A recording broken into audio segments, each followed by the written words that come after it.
आपका जी राजस्थान पर। मेरा नाम है हार्दिक दवे और बुलेटिन की शुरुआत करते हैं एक बड़ी खबर के साथ। कांग्रेस से जुड़ी खबर। कांग्रेस के राष्ट्रीय महासचिव और टोंक विधायक सचिन पायलट के गढ़ में अब कांग्रेस की अंतर्कलह खुलकर सड़क पर आ गई है। कांग्रेस जिला अध्यक्ष हरिप्रसाद बैरवा के विरोध में अब कांग्रेस के ही पार्षदों के साथ वरिष्ठ मुस्लिम कांग्रेसी नेताओं ने खुलकर बगावत शुरू कर दी है। वहीं कांग्रेसी पार्षदों के साथ मुस्लिम समाज के वरिष्ठ कांग्रेसी नेताओं ने सचिन पायलट से मुस्लिम जिला अध्यक्ष देने की मांग की और 3 दिन का अल्टीमेटम सचिन पायलट को दिया है। राजस्थान में 7 विधानसभा सीटों पर उपचुनाव होने हैं। एक सीट टोंक जिले की देवली उनियारा भी है और यहां पर उपचुनावों को लेकर बीजेपी और कांग्रेस पूरी तरह से अपनी तैयारी भी कर रही है। कांग्रेस जहां अपने गढ़ को बचाने की कोशिश कर रही है, कार्यकर्ताओं को एकजुट करने में लगी है, तो वहीं बीजेपी ने भी मैदान में अपने जिला अध्यक्ष से लेकर विधायक मंत्रियों की तारीखों से पहले ही उन्हें उतार दिया है ताकि प्रचार ज्यादा हो। लेकिन कांग्रेस को टोंक जिले की कार्यकारिणी घोषित करने का दाव अब उल्टा पड़ रहा है। मुस्लिम समाज सचिन पायलट और कांग्रेस जिला अध्यक्ष हरिप्रसाद बैरवा के विरोध में उतर गया है। आपको बता दें कि बीते दिन ही प्रदेश कांग्रेस कमेटी की ओर से टोंक जिले की कार्यकारिणी का ऐलान हुआ है। अब मुस्लिम समाज ने वरिष्ठ मुस्लिम कांग्रेसियों की अनदेखी का आरोप लगाया और मोर्चा खोल दिया। कांग्रेसी नेताओं ने पार्षद अशरफ गुज के मकान पर बैठक की। इसके बाद बैठक में नाराज पार्षदों ने आरोप लगाया कि जिला कार्यकारिणी में मुस्लिम वरिष्ठ कांग्रेसियों की अनदेखी हुई है। पायलट साहब को विधानसभा में मुस्लिमों के अधिकार की आवाज उठाने के लिए भेजा था, लेकिन सचिन पायलट ने हमारी कोई आवाज अब तक उठाई ही नहीं।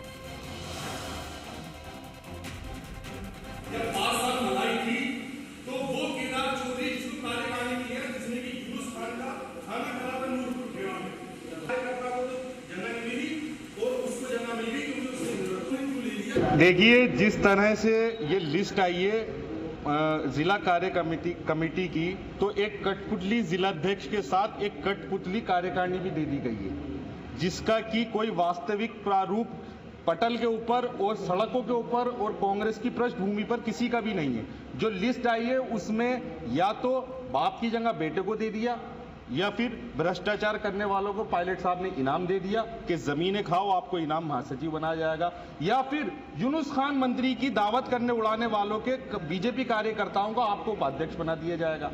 तो ये सारी चीज चली सिर्फ पायलट साहब के एक मुंह के खातिर।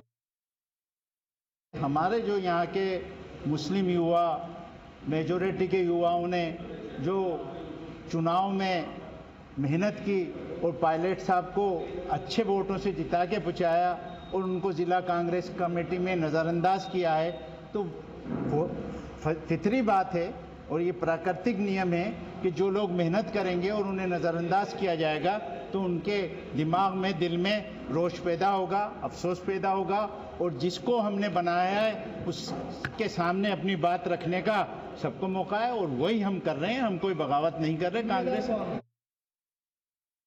नाराजगी तो क्या है, नाराजगी में मैं पहला शख्स था जिसने, हरी भाई जब जिला अध्यक्ष बनाए गए तो मैंने पायलट साहब को ये कहा कि किसी एक अच्छे आदमी को आपने जिला अध्यक्ष बना दिया जो ईमानदार कांग्रेसी है। लेकिन उस वक्त जहन में ये था कि इस सबको साथ लेके चले।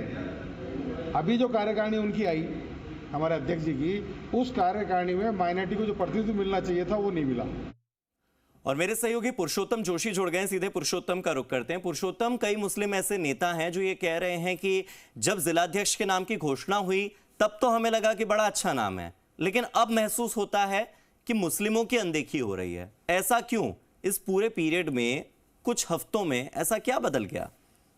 जी देखिए, बिल्कुल हार्दिक, उससे ये तमाम जो चीजें हुई, ये दरअसल 2 दिन पहले जो बीजेपी, जो कांग्रेस की जिला कार्यकारिणी की जो घोषणा हुई, जो कांग्रेस के प्रदेश कार्यालय से जो लिस्ट जारी हुई, उस लिस्ट के अंदर जिस तरह के पदाधिकारी तय किए गए, जिनको नियुक्त किया गया, जिनको जिम्मेदारी तय की गई, उनमें से कई लोग ऐसे हैं जो कहीं ना कहीं कांग्रेस के विरोधी खेमे से जुड़े हुए लोग हैं जी। और जिस तरह से इन पदाधिकारियों, जो मुस्लिम समाज के जो वरिष्ठ कांग्रेसी, जो जिस तरह से इन्होंने आरोप लगाया है, पार्षदों ने भी ये आरोप लगाया, क्योंकि बीते दिनों की जमीनी विवाद भी यहाँ पर लगातार चल रहा था, फर्जी रजिस्ट्रियों का, तो उसमें भी कुछ कांग्रेसी कार्यकर्ताओं के नाम जुड़े।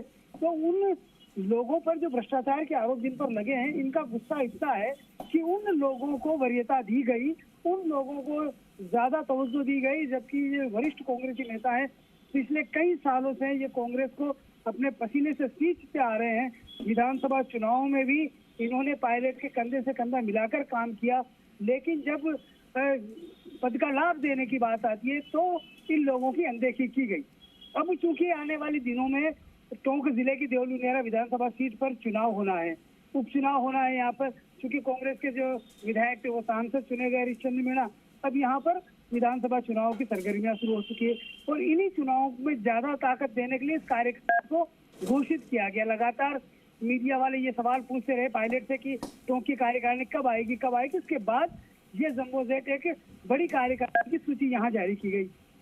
इसी कार्यकारिणी को लेकर आज जो मुस्लिम समाज के तमाम जो बड़े वरिष्ठ कांग्रेसी नेता है, पार्षद हैं, अग्रिम मोर्चों के जो पदाधिकारी हैं, अल्पसंख्यक कांग्रेस का जो जिलाध्यक्ष है, इन तमाम लोगों ने एक बैठक की और बैठक कर ये निर्णय लिया है कि अगर 3 दिन में सचिन पायलट साहब 3 दिन के अंदर अगर कांग्रेस के जिलाध्यक्ष को नहीं बदलते तो ये वहाँ धरने पर बैठेंगे। जिस तरह से वो अपनी सरकार के खिलाफ पायलट धरना प्रदर्शन किया, उसका उदाहरण देते हुए इन लोगों ने कहा कि हम भी वहाँ पर सचिन पायलट के आवास के बाहर धरने पे बैठेंगे, अनशन पे बैठेंगे। और अब इनकी सीधी मांग ये है कि एक मुस्लिम समाज से कांग्रेस का जिलाध्यक्ष अभी नहीं मिलना चाहिए। एक बड़ा और जो गंभीर मुद्दा है, जो आरोप है, वो ये भी है कि जो विधानसभा के अंदर जब पायलट के चुनाव में जीत कर गए तो इनसे कई वादे किए गए अल्पसंख्यकों से जुड़े हुए कि यहाँ टोंक की जो समाज है, मुस्लिम समाज है, उन लोगों के विकास को लेकर वो बातें अपनी विधानसभा में रखेंगे, मुद्दे रखेंगे। लेकिन इनका आरोप यह है कि पायलट साहब ने वहाँ कुछ नहीं किया, अब हमारी आवाज उठाने वाला कोई नहीं है। इनको ये उपेक्षा महसूस हो रही है खुद की। इसके बाद अब इन्होंने मुस्लिम समाज से ही जिला बनाने की मांग की। हालांकि अब टोंक का ये जो सिनेरियो है ये राजस्थान की दूसरी विधानसभा सीटों पर भी इफेक्ट कर सकता है, क्योंकि मुस्लिम समाज और कांग्रेस से जुड़े हुए लोग हैं। तो पड़ोसी जो जिला है दौसा, वहां पर भी विधानसभा उपचुनाव होना है, इधर पश्चिमी राजस्थान की तरफ भी विधानसभा उपचुनाव होना है। तो ऐसी जो 7 सीटें उन पर बड़ा सियासी समीकरण गड़बड़ा। ठीक है पुरुषोत्तम, बहुत बहुत शुक्रिया पूरे समीकरण को समझाने के लिए।